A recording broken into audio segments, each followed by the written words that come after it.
Avec Midi Libre. Ce soir, nous avons le plaisir d'accueillir Antoine Compagnon pour sa conférence sur Baudelaire, moderne et anti-moderne.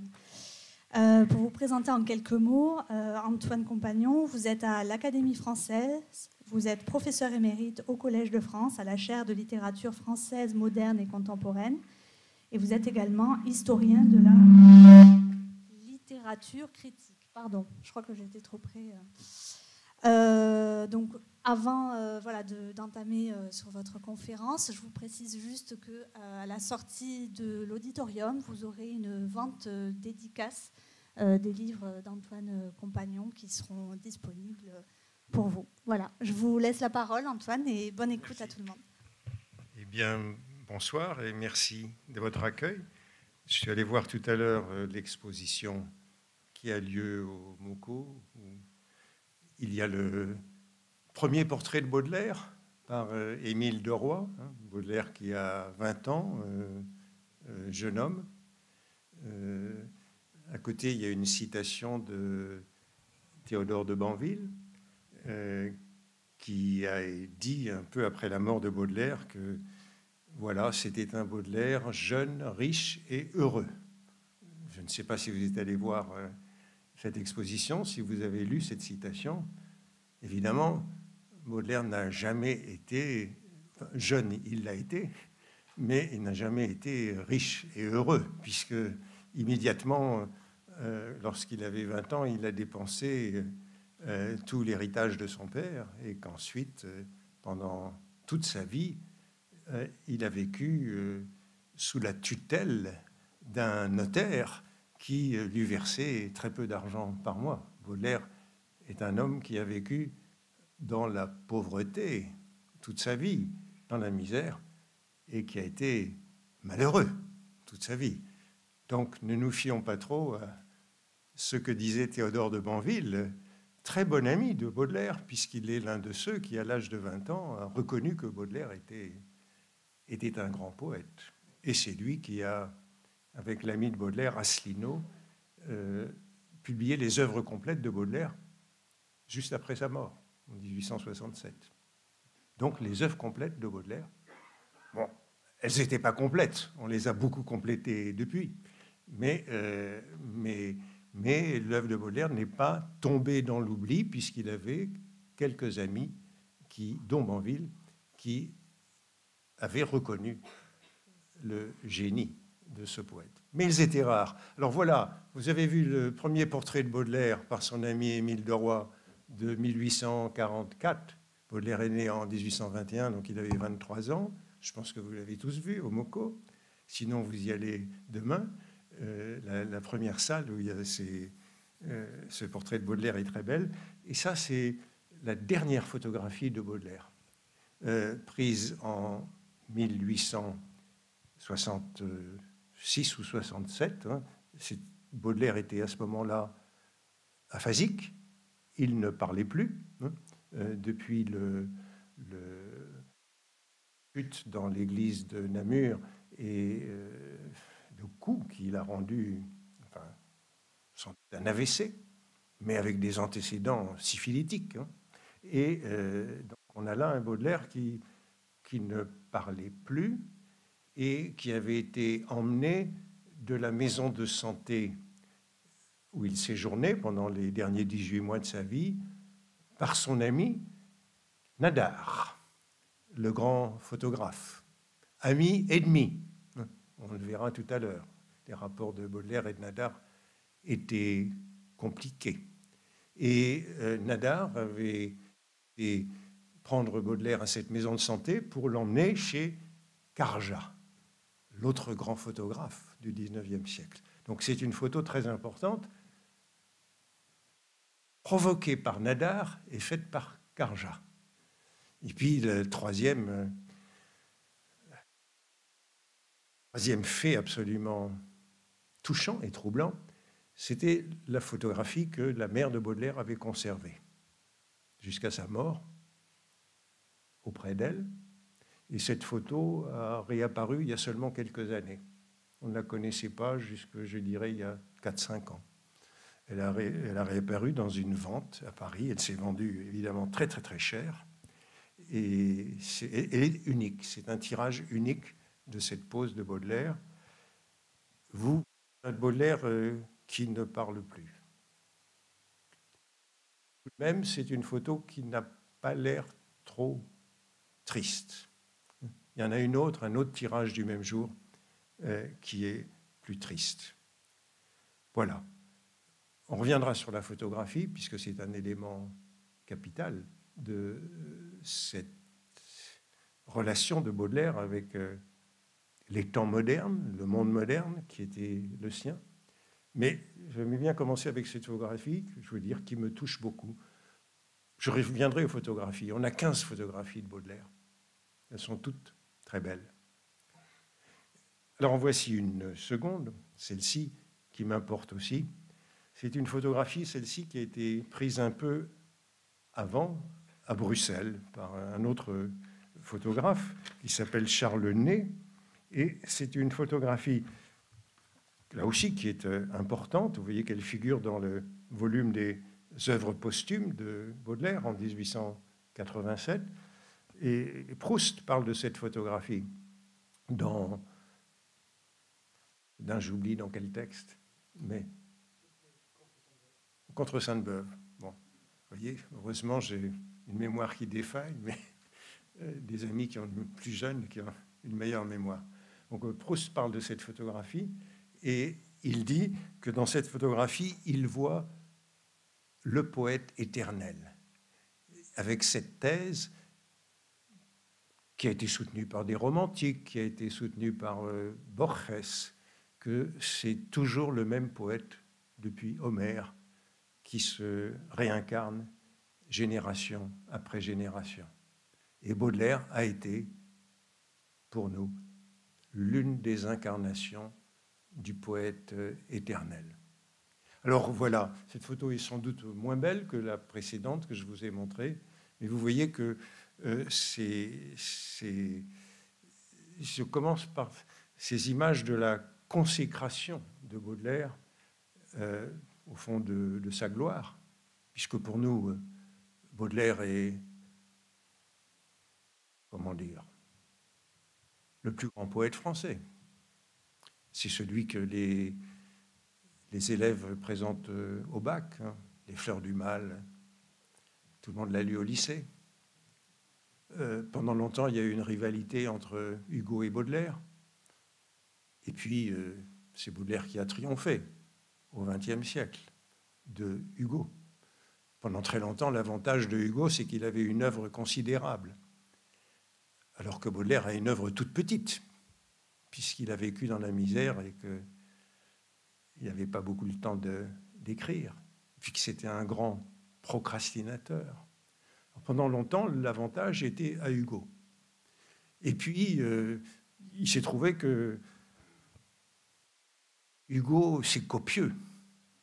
Et maintenant, on est dans une époque où on n'a plus le temps de lire, où on ne lit plus beaucoup. Alors, Hugo, ça fait peur. Hugo, chaque année, il a publié autant que Baudelaire pendant toute sa vie. Hugo, ça fait peur. Baudelaire, c'est réconfortant parce que c'est une œuvre mince. Les Fleurs du Mal, c'est court. Le Spleen de Paris, c'est court. Aujourd'hui, on aime les œuvres courtes parce qu'il faut aller vite. On n'a plus le temps de lire, donc Baudelaire, c'est bien. Et puis il y a les fragments, Mon cœur mis à nu, c'est des fragments. On aime bien les fragments aujourd'hui. On n'aime pas les dissertations, on n'aime pas les traités, mais les fragments, les aphorismes, ça marche bien. Alors vous voyez, il y a un renversement qui s'est produit entre le Baudelaire qui était, ne l'oublions pas, l'artiste maudit, le prototype de l'artiste maudit, toute sa vie, et pendant encore assez longtemps après sa mort. Et puis, il y a eu un moment de bascule où Baudelaire est devenu, oui, je dis, pour Proust, le poète éternel, pour les Français à partir des années 1920, 1930, est devenu une sorte de représentants le plus haut de la poésie française. N'oublions jamais que les Fleurs du Mal ont été condamnées lors de leur publication en 1857 pour outrage à la morale publique. Et que Baudelaire a dû découper 6 poèmes dans les Fleurs du Mal. Découper au ciseau pour continuer de vendre le volume.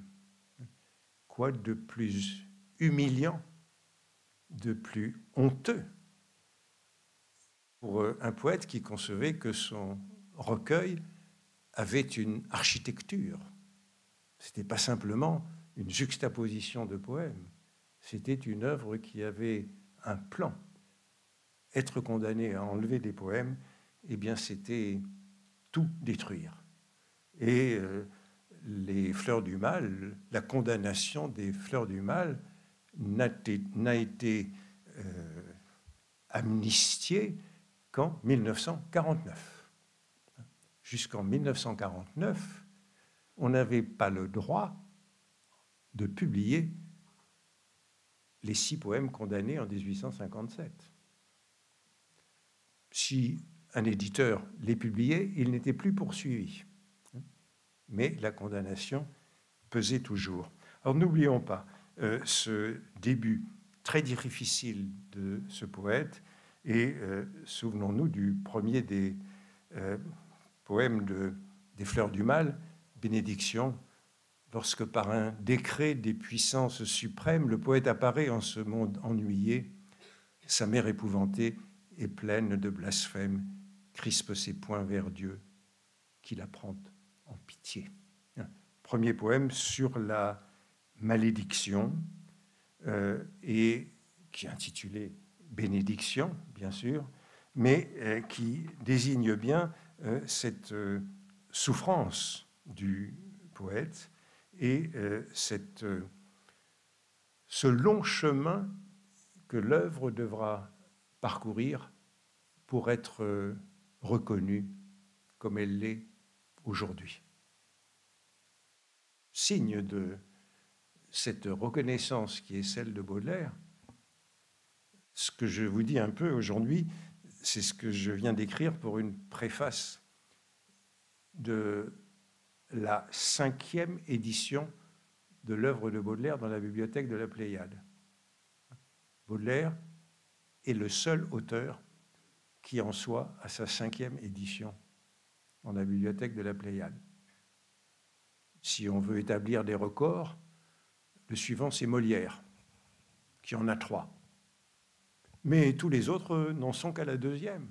Victor Hugo, Racine, Corneille, Balzac, Flaubert, sont tous à la 2e édition de la Pléiade. Comment se fait-il que Baudelaire en soit à la 5e? Pourquoi détient-il ce record? Vous voyez, cette canonisation qui est la nôtre.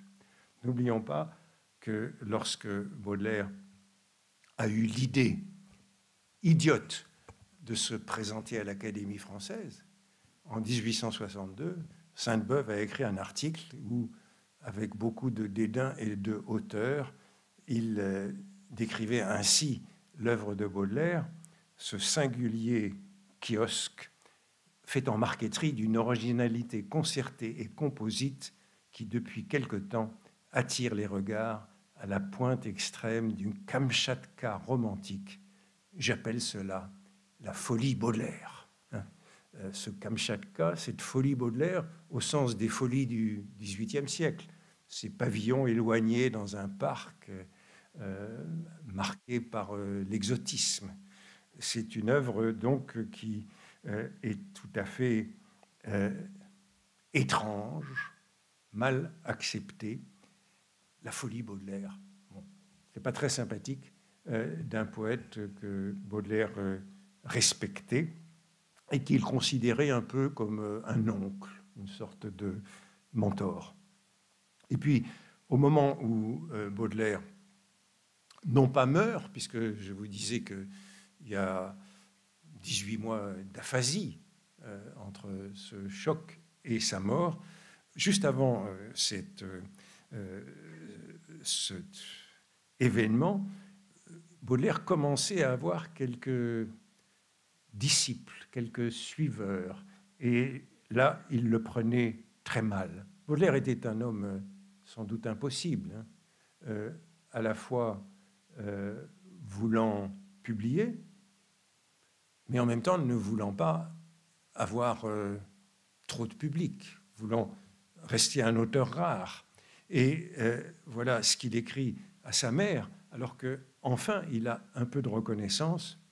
Je ne connais rien de plus compromettant que les imitateurs, et je n'aime rien tant que d'être seul. Mais ce n'est pas possible, et il paraît que l'école Baudelaire existe. L'école Baudelaire, c'est Barbé d'Aurevilly, Verlaine, Mallarmé, qui, dans ces dernières années de la vie de Baudelaire, 1865, commence à écrire sur lui, à le louer et à être des poètes baudelairiens, puisque Baudelaire va être, au fond, le père de toute la poésie qui suivra en France. Parfois, on dit Les Fleurs du Mal, c'est la fin de la poésie lyrique. Le Spleen de Paris, c'est un commencement absolu, le commencement absolu de la poésie en prose, du vers libre et de tout ce qui suivra avec Mallarmé et Rimbaud et tout ce qui s'engouffrera après. Mais vous voyez la peur de Baudelaire d'être seul, de ne plus être seul. Oui, en même temps, vouloir être connu, une sorte de division de Baudelaire qui est toujours présente, ce qu'il appelle spleen et idéal dans Les Fleurs du Mal, ou extase et horreur. Donc vouloir être publié, vouloir être reconnu, et en même temps cette peur de chien, cette peur qui a accompagné Baudelaire toute sa vie, et en ce moment où il reconnaît qu'il a désormais une descendance.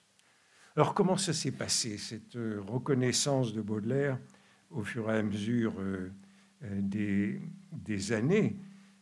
Je dirais, en sautant quelques étapes, que la première image de Baudelaire, c'est cette image du Baudelaire réaliste.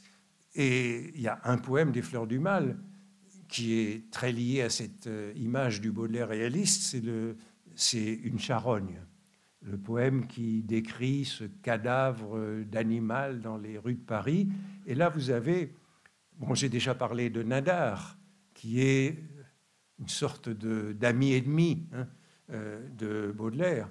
Et Nadar, lorsque Les Fleurs du Mal sont publiées en 1857, fait cette caricature où vous voyez Baudelaire désigné par Les Fleurs du Mal, ici, la signature de Nadar, Charles Baudelaire, et là, la charogne. Alors Baudelaire a très mal pris cette caricature, puis cette caricature insistait précisément sur l'élément dont il sentait bien que c'était ce que l'on allait reprocher aux Fleurs du Mal. Cette complaisance dans l'horreur, cette complaisance dans le mal, cette complaisance dans la déchéance. Et c'était ce poème qui le représentait le mieux. Alors il fallait détruire cette image de ce Baudelaire très lié au réalisme et ensuite très lié à ce mouvement de la fin du XIXe siècle qui est celui de la décadence. Baudelaire, ce qui a beaucoup fait du mal à son image dans la fin du siècle, c'est l'identification de Baudelaire et du mouvement décadent qui apparaît dans les années 1880, qui se réclame de lui. Et la décadence, c'est Huysmans, c'est à rebours, et tout ça, si vous vous souvenez d'à rebours, des Esseintes dans à rebours, a les poèmes, un certain nombre de poèmes des Fleurs du Mal qui sont ces poèmes fétiches affichés chez lui. Donc c'est tout ça qui porte préjudice à Baudelaire. Et puis l'image sera renversée par un certain nombre de défenseurs, d'apologistes de Baudelaire. Et l'un des premiers, c'est Anatole France. Et ils vont défendre un Baudelaire classique. Baudelaire deviendra peu à peu l'image même de cette poésie harmonieuse. Beaucoup des poèmes des Fleurs du Mal, les plus harmonieux, ont été mis en musique par Duparc, par Fauré, par beaucoup d'autres. Et cette pénétration de Baudelaire par la musique est une manière de l'assimiler, de le rendre compatible. Et voici par exemple les vers qu'Anatole France défendait. Ses bras vaincus, jetés comme de vaines armes, tout servait, tout paraît sa fragile beauté. Et Anatole France disait, qu'y a-t-il de plus beau dans toute la poésie contemporaine que cette strophe, tableau achevé de voluptueuse lassitude, qu'y a-t-il de plus magnifique dans Alfred de Vigny lui-même que cette malédiction pleine de piété que le poète jette aux femmes damnées. Alors vous voyez, l'ironie ou le paradoxe, c'est qu'Anatole France trouvait que les vers les plus purs de Baudelaire, les plus raciniens, puisque la comparaison est toujours faite avec Racine, c'était dans Femme damnée, le poème qui avait l'un des 6 poèmes qui avaient été condamnés en 1857. Baudelaire est le plus pur, le plus classique, le plus racinien, lorsqu'il aborde les thèmes les plus impurs, les plus choquants. On retrouvera la même idée chez Proust, et ce sont ces vers qui sont donc réhabilités. C'est ce que nous avons appris à l'école, enfin en tout cas moi, ma génération. On allait lire plutôt les poèmes du souvenir, hein, les poèmes de l'idéal, correspondance, bien sûr, parfum exotique, tous ces poèmes qui avaient été mis en musique, je dirais. Et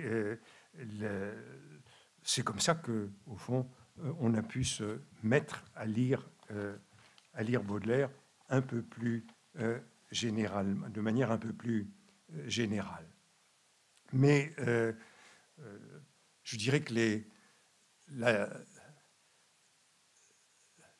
j'ai envie de dire, la dernière incarnation de Baudelaire, celle que j'ai connue quand j'étais moi-même étudiant, lorsque j'avais 20 ans, ce n'était plus le Baudelaire réaliste, ce n'était plus le Baudelaire décadent, ce n'était plus le Baudelaire racinien d'Anatole France, de Proust ou de Valéry, mais il me semble que, au fond,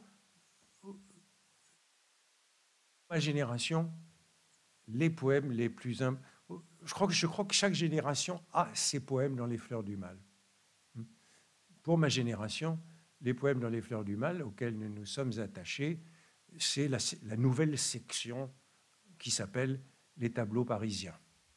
Et cette section qui n'existait pas en 1857, lorsque le recueil a été condamné, Baudelaire a dit « je vais en faire une nouvelle édition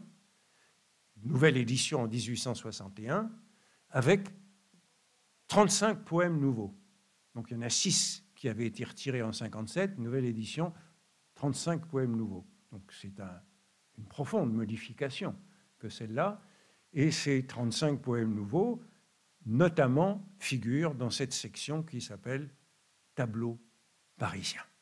Donc apparaît de manière majeure le thème de Paris, et avec Paris, le thème de la modernité. C'est ça qui apparaît et qui bouleverse le recueil.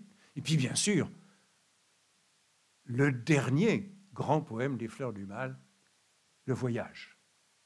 Donc, il y a une profonde transformation du recueil, une inflexion tout à fait différente. On est très loin du réalisme, de la décadence et aussi de l'idéal dans ces tableaux parisiens.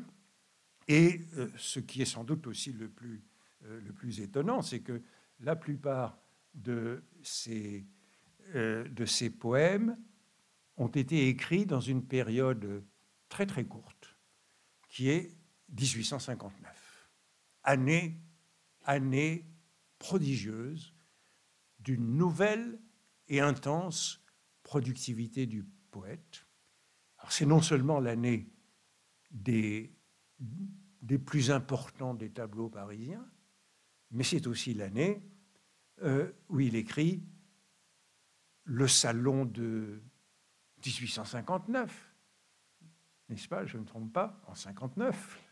Et il écrit aussi le texte Le peintre de la vie moderne, sur lequel je vais dire quelques mots dans un instant. Donc c'est l'année de la grande productivité.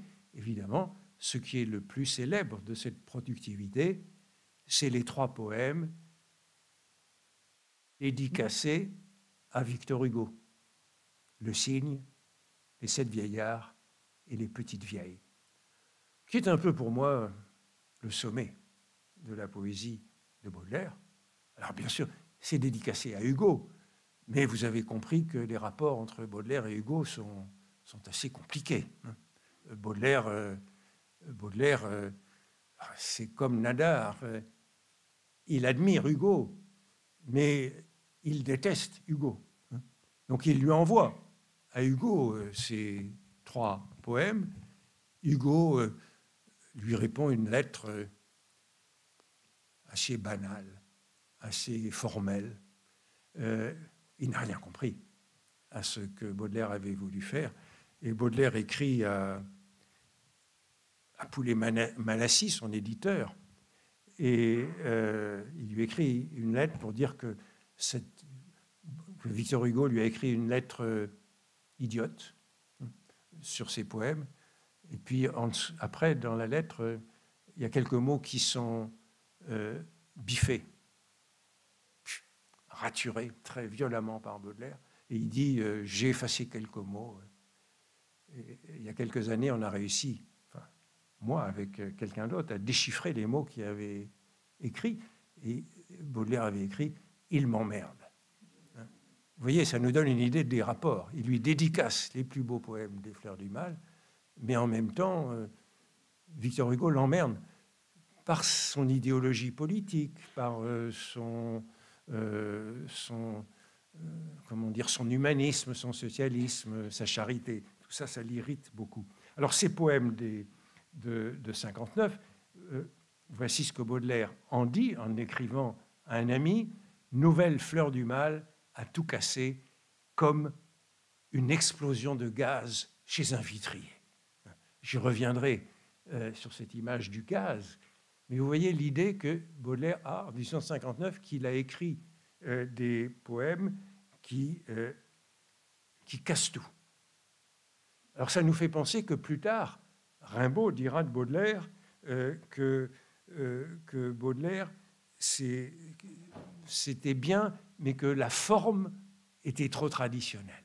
Vous voyez que Baudelaire, lui, pensait qu'il avait tout cassé.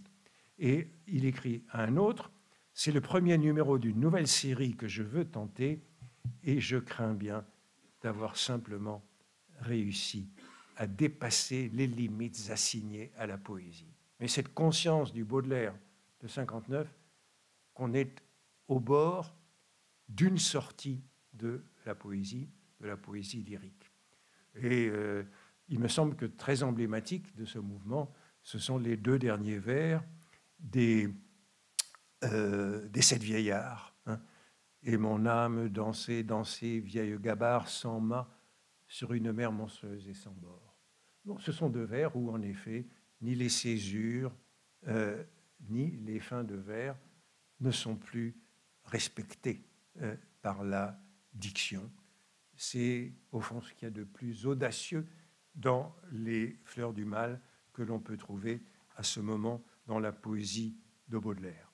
Alors, je vous dis, c'est le moment des grands textes sur la modernité. Ce mot auquel Baudelaire a donné son sens définitif pour nous, même s'il n'est pas le premier à l'employer. Certains avaient déjà employé modernité, Chateaubriand emploie une fois le mot, surtout Gautier, Théophile Gautier avait employé le mot dans un certain nombre de ses salons pour parler notamment de la peinture anglaise, qu'il considérait comme, au XIXe siècle, au milieu du XIXe siècle, le pays moderne, c'était l'Angleterre. L'industrie était là-bas, et donc c'était la peinture anglaise qui, pour Théophile Gautier, représentait la modernité. Et pour Baudelaire, on le sait, par une sorte de paradoxe étrange, dans son peintre de la vie moderne, l'incarnation de la modernité, c'est Constantin Guis, que voici par Nadar. Oui, Nadar n'est jamais très loin de Baudelaire. Constantin Guis, auquel Baudelaire consacre son peintre de la vie moderne. Or, Constantin Guis, qui est Constantin Guis? C'est un dessinateur, et c'est un dessinateur de reportage. Il a notamment suivi la guerre de Crimée autour de 1855. Baudelaire l'a connu à son retour, un peu plus tard, et il était illustrateur de guerre pour le Illustrated London News, qui est le premier grand journal illustré, qui a été ensuite copié en France par un journal célèbre qui s'appelle l'Illustration, l'ancêtre de Paris Match. Et donc tout le monde pense qu'il y a une sorte de paradoxe au fait que Baudelaire voit dans Constantin Guis le représentant exemplaire de la modernité, alors que ce Constantin Guis représente, faut-il dire un art, plutôt une sorte de, comment dire, de reporter, dessinateur, dont les dessins servent à faire des gravures sur bois qui sont publiées dans les journaux. Donc, c'est au fond une technique qui est en voie de disparition. Le reportage dessiné servant à faire des gravures. Dans le même temps que Constantin Guis se trouve à suivre la guerre de Crimée, eh bien, il y a le premier reportage photographique sur la guerre de Crimée. C'est une date très importante. C'est un photographe très célèbre qui s'appelle Roger Fenton, qui, pour le même journal anglais, est en Crimée et lui, il prend des photos. Mais les photos ne sont pas publiées dans le journal. Les photos servent, comme les dessins de Constantin Guis, à faire des gravures. La photographie, en tant que telle, n'est pas reproduite dans les journaux, mais comme les dessins servent à faire des gravures. Mais quelques années plus tard, il n'y a plus besoin du dessinateur. Quelques années plus tard, c'est la guerre civile américaine. Et au moment de la guerre civile américaine, eh bien, il n'y a plus de Constantin Guis pour faire des dessins, pour faire du reportage du dessinateur reporter. Alors, Constantin Guis, donc, vous voyez le paradoxe de choisir comme incarnation de la modernité quelqu'un qui n'est pas un peintre, quelqu'un qui est un dessinateur et quelqu'un qui est au fond le représentant d'une technique en voie de disparition. Je vais y revenir parce que ça nous suggère aussi ce rapport très conflictuel de Baudelaire avec la photographie, d'où avec Nadar. Aimer la photographie et détester la photographie. Donc, si Baudelaire fait de Constantin Guis le moderne par excellence, c'est un peu cela. Alors, Constantin Guis, voilà quelques dessins que je vous montre.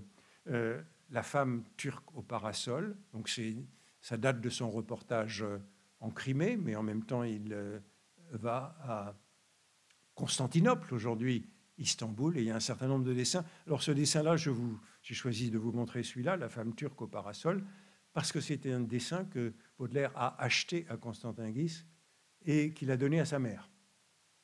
Donc ça aussi, ça vient de sa mère. Sa mère qui ne trouvait pas ça très beau, d'ailleurs. Et il y a des lettres où Il va lui donner autre chose en lui disant « J'espère que ça te plaira plus que cette femme turque au parasol ». Alors, paradoxe, évidemment, pourquoi Baudelaire a choisi Constantin Guis? Comme je vous ai dit, les baudelairiens se disputent encore aujourd'hui sur cette question. Est-ce que c'était un choix avec l'esprit de contradiction de Baudelaire? Pourquoi n'a-t-il pas choisi celui-ci, que vous connaissez par cœur, puisqu'il est ici, au musée Fabre, ce portrait de Baudelaire par Courbet. Alors, je m'attendais à le trouver au MoCo, mais vous avez choisi Émile Deroy, qui n'a pas été déplacé du musée Fabre au MoCo. Mais vous pouvez aller le voir demain au musée Fabre. Et ça, c'est un Baudelaire en 1848, l'année où il est lié avec Courbet.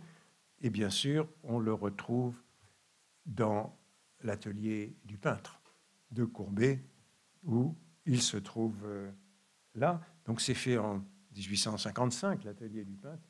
Et vous voyez Baudelaire là. Alors là, c'est le côté des amis de Baudelaire. Ça, c'est le côté de l'autre monde. La mort, la vie. Alors, on voit aussi, là, je vous le signale, Jeanne Duval, la maîtresse de Baudelaire, que Baudelaire aurait demandé à Courbet de supprimer. Mais sa silhouette réapparaît dans le tableau. Alors, pourquoi Courbet n'est-il pas le peintre de la vie moderne pour Baudelaire? Pourquoi est-ce Constantin Guis? Et pourquoi n'est-ce pas Manet? Manet, dont, pour nous, l'œuvre est aussi beaucoup plus emblématique de la tension de la modernité, notamment dans ce tableau qui est souvent représenté comme tenu comme l'emblème de la modernité en peinture, la musique aux Tuileries, 1862. Vous voyez, Baudelaire assiste. Baudelaire était le meilleur ami de Manet. Ils allaient tout le temps dans les cafés, ils se connaissaient. Alors je vous montre la musique aux Tuileries, non seulement parce que c'est un tableau qui est, oui, je disais, tenu pour l'emblème même de la modernité, mais parce que Baudelaire y figure aussi. Vous voyez, ses amis, ce sont les amis de Baudelaire. Voilà le Baudelaire de profil. Alors tous les personnages sont identifiés dans la musique. C'est un peu comme dans le tableau de Courbet, on identifie tous les personnages dans leur rapport à Manet. Et voilà donc Baudelaire. Voilà, c'est ça la modernité baudelairienne. Si vous lisez les salons de Baudelaire, 45-46, les hommes en noir, le noir qui est l'habit du héros moderne, le voilà. Alors je vous montre l'estampe que Manet a tiré de ce profil de Baudelaire. C'est le même profil. Si maintenant que vous allez là, vous allez le retrouver, vous verrez mieux contre l'arbre. Voilà, il est là. Vous le voyez mieux comme ça. Alors pourquoi a-t-il méconnu ces tableaux comme emblème de la modernité? C'est quelque chose qui nous déconcerte.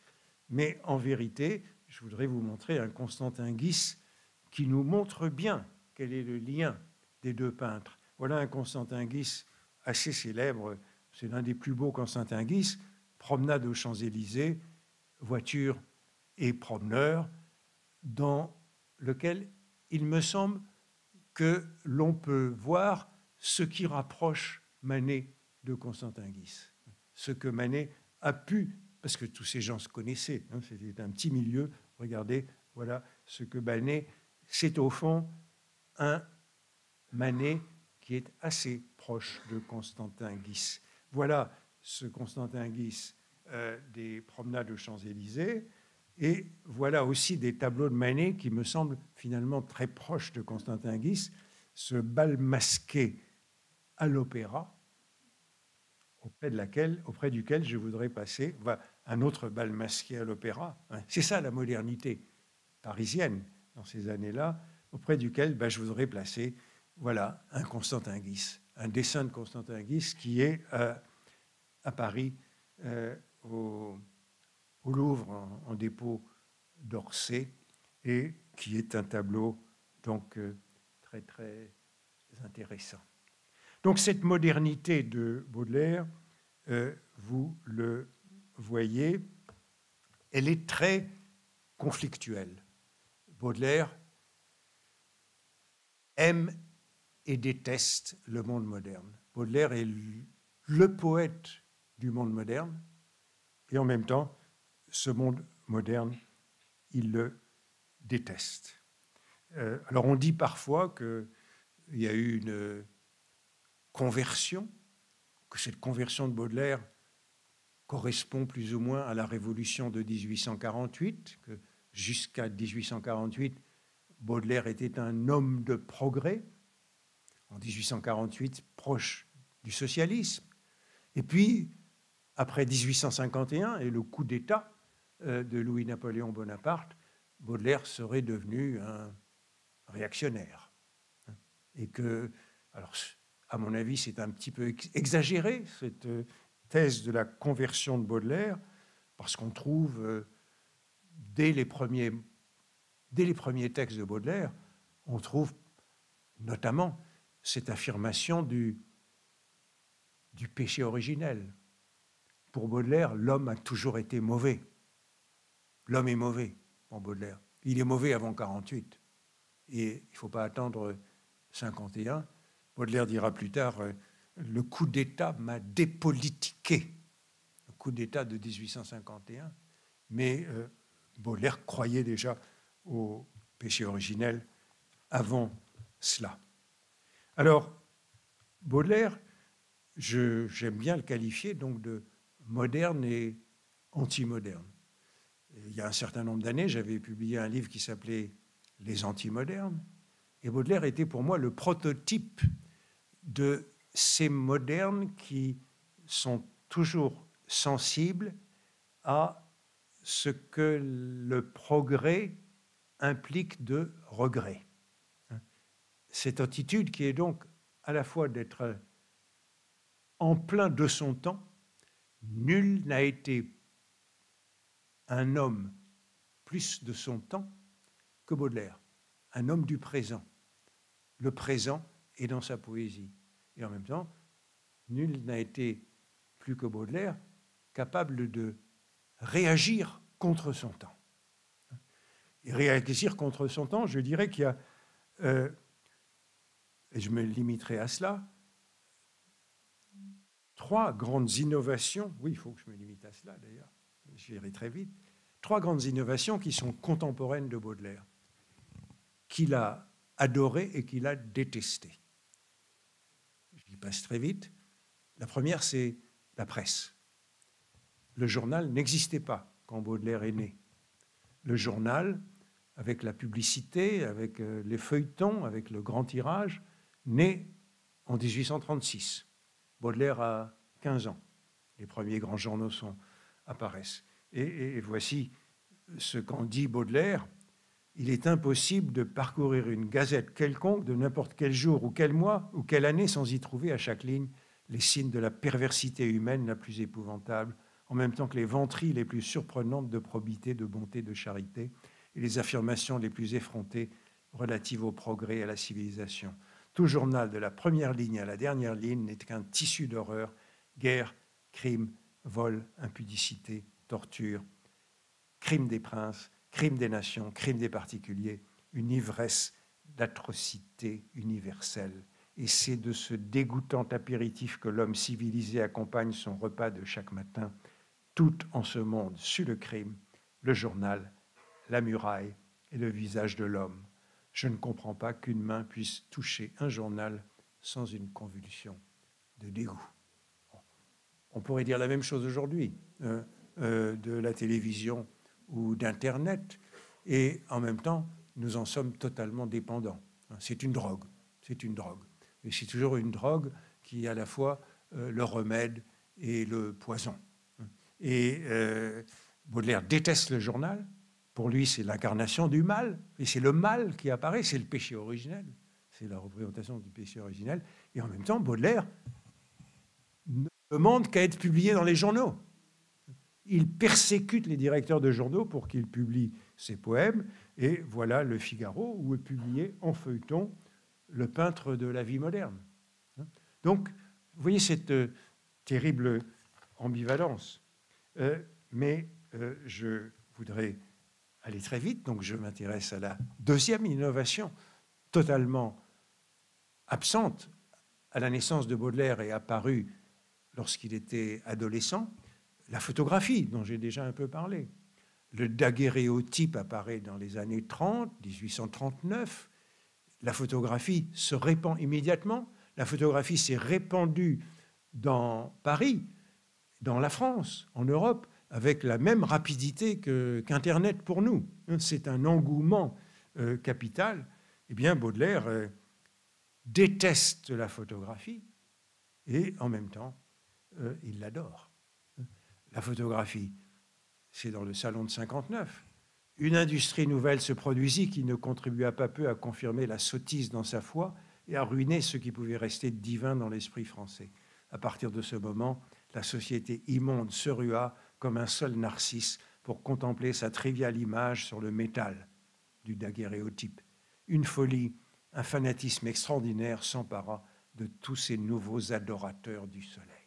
Donc la photographie a fait revenir la civilisation à l'âge du paganisme. C'est ça que Baudelaire décrit. Il décrit donc l'horreur de la photographie. Mais il a comme meilleur ami Nadar. Et l'étonnant paradoxe, je vous ai dit, c'est que nous avons 15 photographies de Baudelaire et que ces 15 photographies sont superbes. Or, dans une photographie, le photographe n'est responsable que de la moitié. L'autre moitié d'une photographie, c'est celui qui pose, qui a su bien poser. Et voilà les photographies par Nadar. Je vous en montre quelques-unes, une de chacun. Cette photographie par Nadar, découverte aussi il n'y a pas très longtemps, qui se trouve au musée d'Orsay. Vous voyez le bouger de cette photographie par Carja, le Baudelaire aux gravures.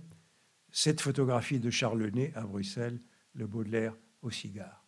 Baudelaire avait parfaitement maîtrisé l'art de la photographie. Il y a quelques années, on a trouvé cette photographie-ci qui est très intéressante, puisque très probablement, c'est Baudelaire qui est là, chez Carja. Et vous voyez que Baudelaire est au fond de tous les côtés. C'est une photographie qui est faite chez Carja, d'un ami de Baudelaire, Arnaudet. Cette photographie a été trouvée aux puces il y a quelques années, et il y a un assez grand consensus pour reconnaître ici Baudelaire. Et ça nous montre que, vous voyez, Baudelaire espionnant une photographie en train de se faire. Vous voyez que 2 photographies de Baudelaire par Carja, où on reconnaît assez bien le Baudelaire qui est dans le coin, ici. Alors, vous voyez, cette ambiguïté de Baudelaire avec la photographie. Et la troisième, sur laquelle j'irai très vite, ce troisième bouleversement de la vie de Baudelaire, montrant son ambivalence dans la modernité, eh bien, c'est la ville. La ville qui apparaît avec la ville n'existe pas. Hein. On a l'habitude de parler du Paris de Haussmann. Baudelaire est né dans une ville du Moyen-Âge, hein, rue Hautefeuille, une ville qui a été complètement transformée. Je vous montre le carrefour des Écrasés, qui est le carrefour de la rue Montmartre, du faubourg Montmartre et de la rue du faubourg Montmartre, et du boulevard Montmartre, rue Boulevard et rue du Faubourg. Et ce carrefour était appelé le carrefour des Écrasés, parce que c'est là où il y avait le plus d'accidents de la circulation dans ce Paris moderne. C'est là que le poème en prose, Une perte d'auréole, a pu se produire.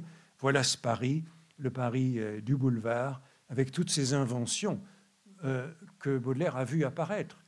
La terrasse de café. On identifie Paris aux terrasses de café, mais il n'y avait pas de terrasse de café avant qu'il n'y ait des boulevards. Et les boulevards datent des années 1850. Et vous voyez sur cette représentation de 1867, Paris Guide, l'exposition universelle qui a lieu pendant que Baudelaire meurt, le boulevard Montmartre, et vous y voyez toutes ces inventions, les terrasses, les bancs publics, le mobilier public, la colonne Maurice. On est vraiment dans le nouveau Paris.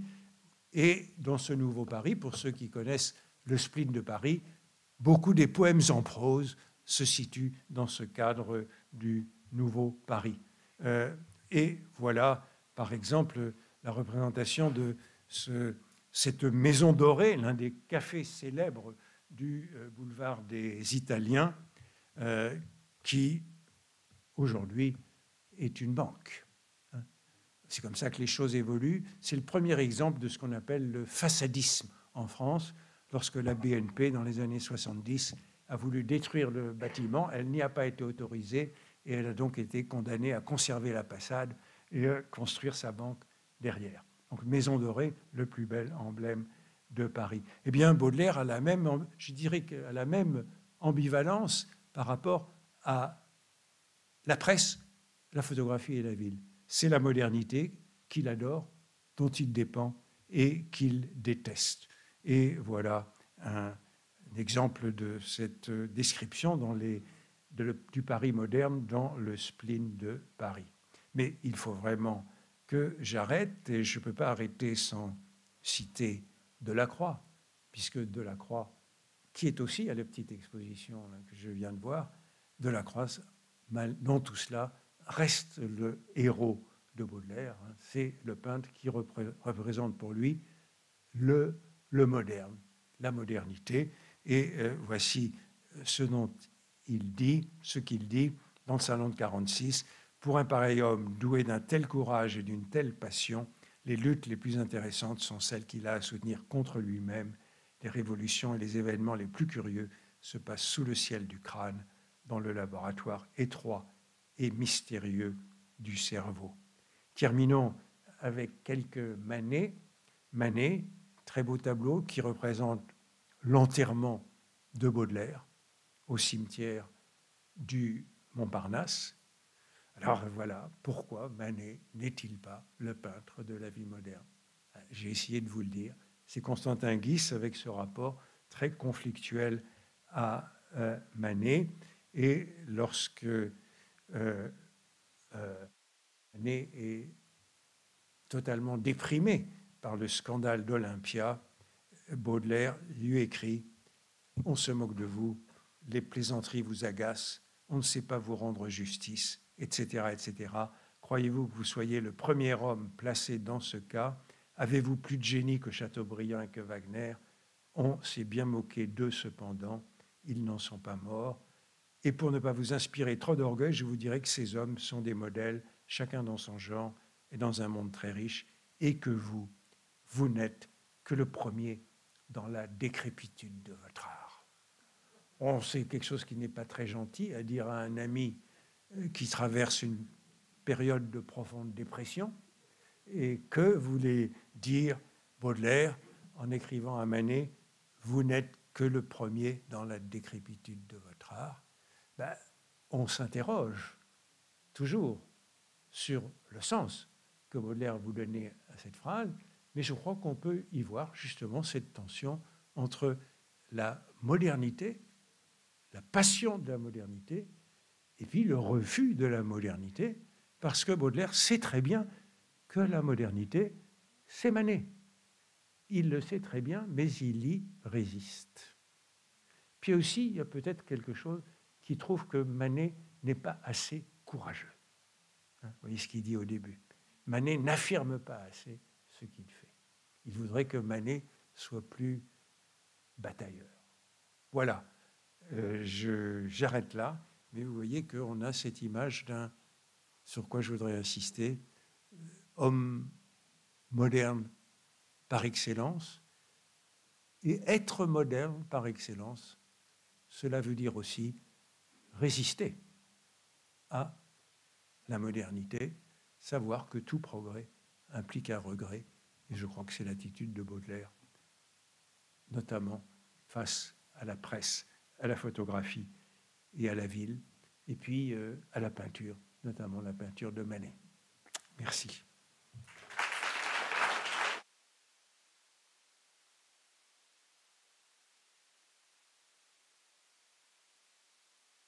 Et il vous reste un peu de temps pour des questions.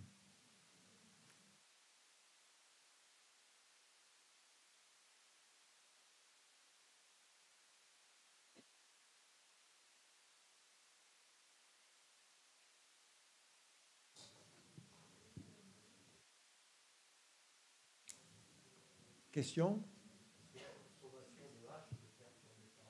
Comment?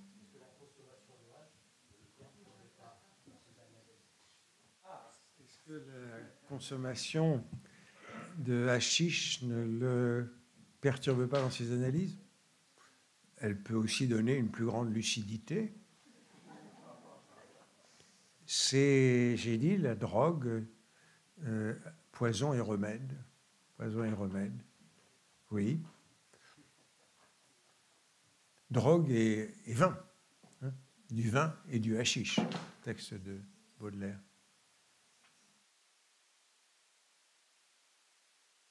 Moderne, anti-moderne.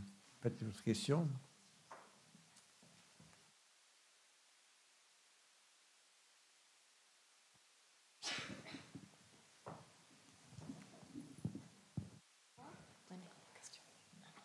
Non?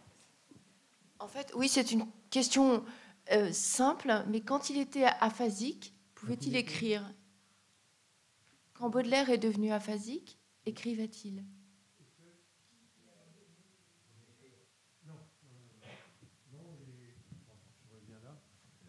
Non, Baudelaire est paralysé.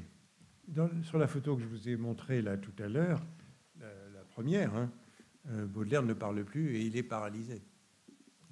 Donc non, les dernières lettres de Baudelaire, quand il a eu cet ictus à Saint-Luno, elles sont dictées. Puis ensuite, il ne peut plus dicter de lettres. Non, les 18 mois de la fin de la vie de Baudelaire sont particulièrement malheureux. Bonsoir. Je m'inscris un peu dans la frivolité des journaux de son époque et de la nôtre, mais est-ce que vous savez à peu près quel salaire il avait en fait, Baudelaire, par rapport à maintenant, combien gagnait-il? Ah, combien il gagnait? Et il côtoyait des gens, je me pose cette question aussi, des photographes, des artistes. Oui. Ces gens étaient tous pauvres ou enfin ils bénéficiaient de leur richesse aussi, j'imagine, quelque part ou... Enfin voilà, au niveau économique, je me permets de poser la question. Si vous prenez lisez la biographie de Baudelaire par Claude Pichois, il y a tous les chiffres des revenus de Baudelaire. Et donc Baudelaire a dilapidé la fortune de l'héritage de son père lorsqu'il avait 20 ans. Lorsqu'il a, ou 21, puisque la majorité devait être à 21 ans, donc il a eu l'héritage de son père, et en un an ou deux, il a dilapidé cet héritage en achetant des tableaux. Il était intéressé, enfin, je pense qu'on m'a demandé de venir parler parce que Baudelaire est un critique d'art. C'est un poète, mais aussi un critique d'art, qui a écrit sur toute la peinture de son temps. Et donc, c'est en achetant des tableaux trop chers, mal conseillés, trompés par des marchands, qu'il a dilapidé sa fortune. À la suite de quoi, il a été mis sous tutelle. Donc, le notaire, en selle, lui remettait chaque mois une petite somme. Et cette somme n'était pas suffisante pour vivre. Et quand il est mort, en vérité, il y avait toujours du capital. Il aurait pu vivre mieux, mais il a vécu dans la misère qui était ce que le notaire, ce que le conseil judiciaire voulait. Donc c'était un mauvais garçon. Un mauvais garçon, et il l'a payé. Mais tous ses amis, on peut citer un certain nombre de ses amis qui sont devenus des notables. Vous savez, les jeunes poètes de 20 ans, souvent, ils deviennent des bourgeois de 40 ou de 60 ans.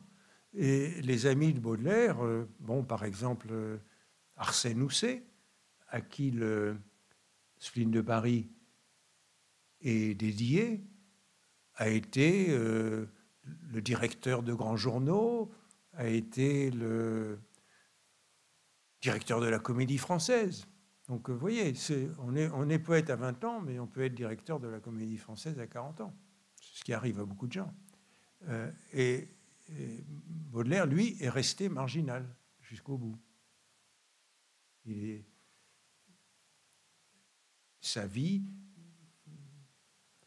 Baudelaire n'a jamais eu de logement jusqu'à sa mort. Si vous voyez la liste des adresses de Baudelaire dans Paris, elle fait peur.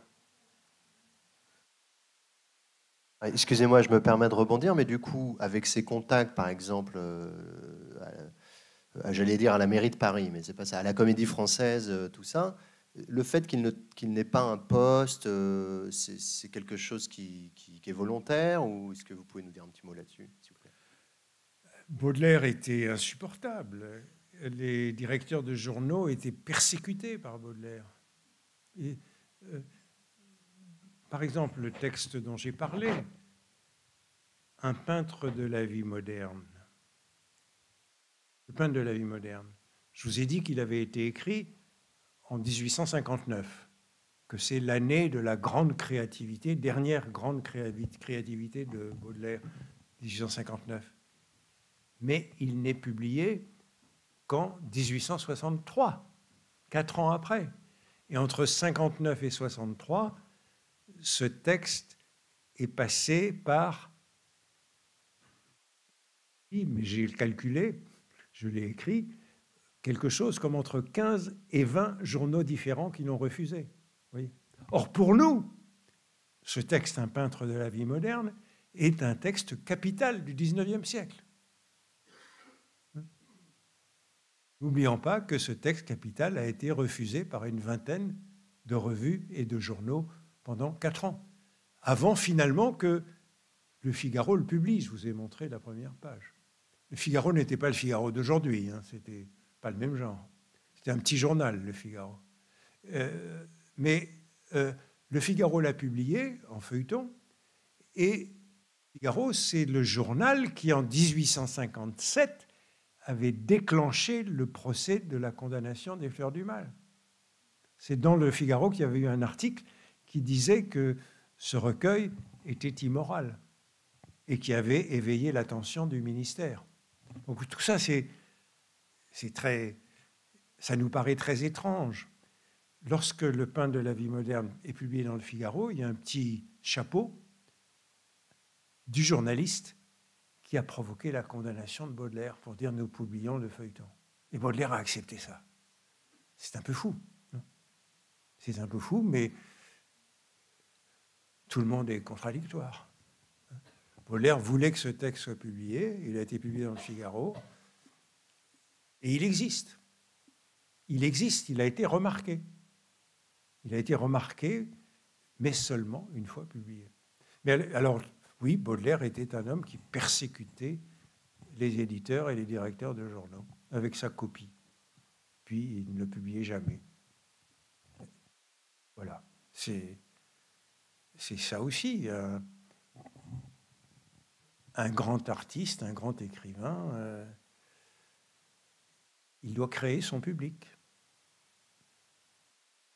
Un mauvais artiste, un mauvais écrivain, il a du succès immédiat. C'est ça. J'aime bien rappeler la phrase de Zola qui disait « Si ça se vend, c'est mauvais signe. » Si ça se vend, ça veut dire que ça ne se vendra pas plus tard. Si ça se vend aujourd'hui. Très rares sont les artistes, les écrivains qui se vendent aujourd'hui, qui se vendront plus tard. Lui, eh bien, alors j'ai tout de même dit tout à l'heure que certains des jeunes poètes, comme Banville, avaient reconnu que Baudelaire était autre chose lorsqu'il avait 20 ans. Lorsque, dans les milieux parisiens de jeunes poètes, ils comparaient leurs poèmes. Ils savaient, certains d'entre eux savaient que Baudelaire, c'était autre chose. Oui. Tous ces tableaux pour lesquels il a dilapidé la fortune de son père, qu'est-ce qu'il en a fait puisqu'il n'avait pas de domicile? Ces tableaux, il n'a pas pu les revendre. C'était un grand poète, peut-être un mauvais critique. Il a fait de mauvais achats. Qu'est-ce qu'il en a fait de ces tableaux? Des tableaux, oui. Il avait acheté lorsqu'il avait 20 ans. Qu'est-ce qu'il en a fait? Il les a revendus, mais il s'était fait avoir par un marchand. Un marchand qui, à l'époque, Baudelaire habitait sur l'île Saint-Louis, et au rez-de-chaussée de cet hôtel particulier. Maintenant, avec l'âge, j'oublie les noms, comment il s'appelle? L'hôtel Pimodan. Donc, au rez-de-chaussée, il y avait un marchand qui s'appelait Arondel. Et Baudelaire, lorsqu'il est mort en 1867, avait encore des dettes envers ce marchand à qui il avait acheté des tableaux en 1842, 25 ans plus tôt. Donc, il était toujours endetté de ces mauvais achats de cette période. Oui, lorsqu'il avait 20 ans, il n'était pas un très grand connaisseur de peinture, et donc il s'était fait largement avoir.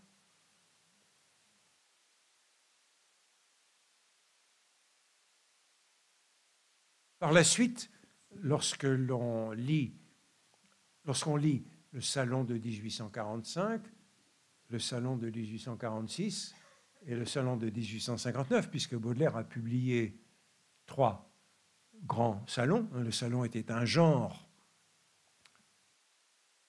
important. On écrivait le salon était donc au Louvre et tous les ans, il y avait un certain nombre de critiques et de journalistes qui publiaient leur salon. Baudelaire en a publié 3.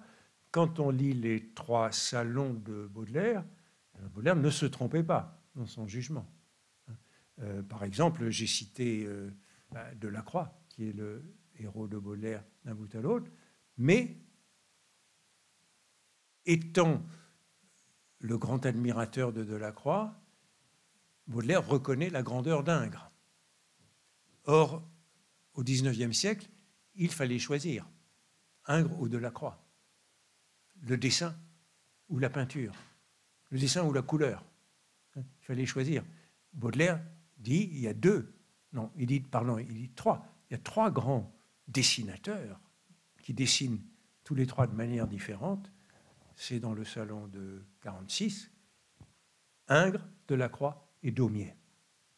Il a reconnu Daumier comme dessinateur et comme peintre très tôt. Donc il ne se trompe pas. Baudelaire fait l'éloge de Corot. Parmi tous les paysagistes, c'est celui qu'il retient. Donc,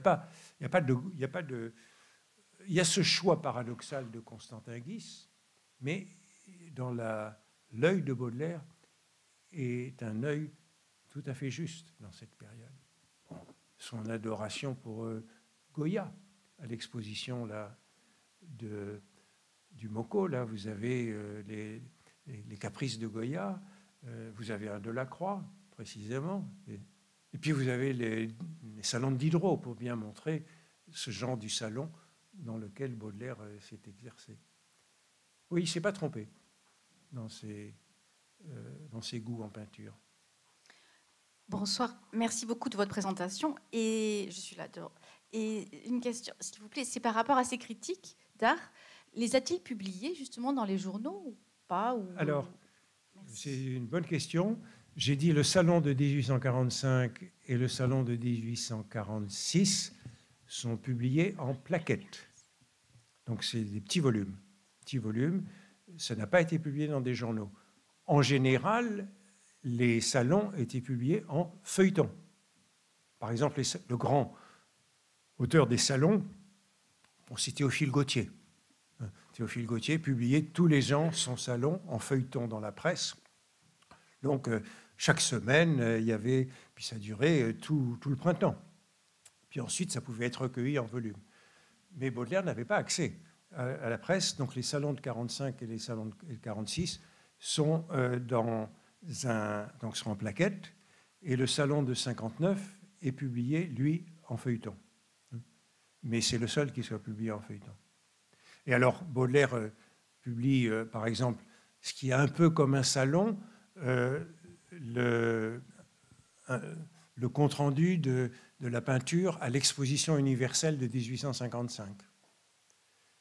Mais le journal interrompt après 3 livraisons du feuilleton.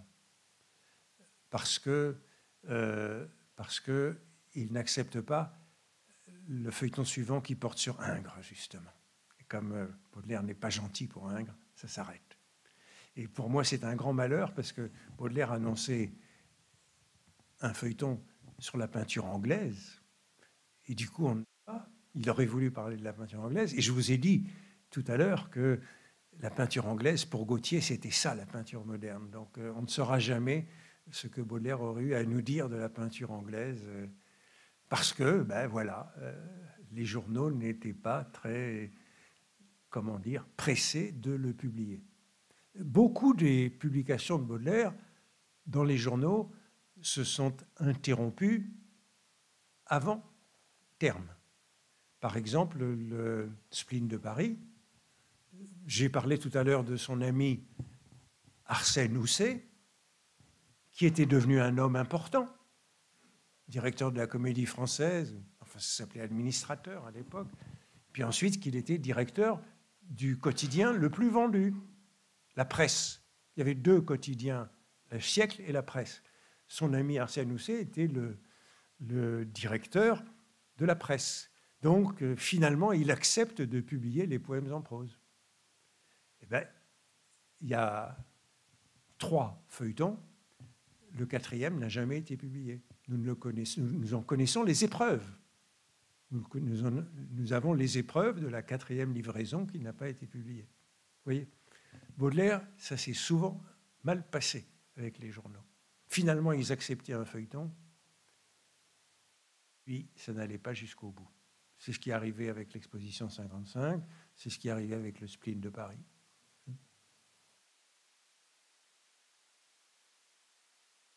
Il n'y a pas d'autres questions. On vous donne rendez-vous à la sortie de l'auditorium pour la vente dédicace. Et on vous dit à la semaine prochaine pour la conférence de Catherine Millet, mais qui aura lieu à la salle Pétrarque. Donc voilà, rendez-vous à la salle Pétrarque directement à 19h. Merci beaucoup. Bonne soirée.